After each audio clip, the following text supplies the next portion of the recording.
पीक विमा क्लेम हा तर शेतकऱ्यांनी स्वतः पैसे भरून घेतलेला हक्क आहे. मग तो क्लेम या पॅकेज मध्ये दाखवण्याचं कारण तरी काय, असा प्रश्न त्यांनी देखील विचारला आहे. याला नवीन पॅकेज म्हणून मोजणं हे दिशाभूल करण्यासारखंच आहे. याहूनही गंभीर म्हणजे या पॅकेज मध्ये शेतकऱ्यांच्या सर्वात मोठी मागणी म्हणजेच कर्जमाफीचा अजिबात समावेश नाही. अतिवृष्टीमुळे पिकं नष्ट झालेली आहेत, उत्पन्न शून्य झालं आहे आणि कर्जाचं ओझं मात्र वाढत चाललंय. मग कर्ज फेडायचं तरी कसं, असा प्रश्न सर्व शेतकऱ्यांच्या मनात उपस्थित होतोय. तसंच त्यांनी सरकारसमोर शेतकऱ्यांसाठी काही ठोस मागण्या देखील मांडल्या आहेत.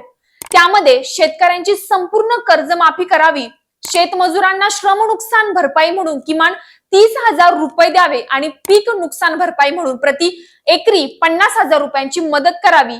आणि जर या मागण्या तातडीने मान्य केल्या नाहीत तर 10 ऑक्टोबर रोजी संपूर्ण राज्यभरातील तहसील कार्यालयांवर शेतकरी मोर्चा घेऊन उतरतील, असा इशारा देखील किसान सभेने दिला आहे.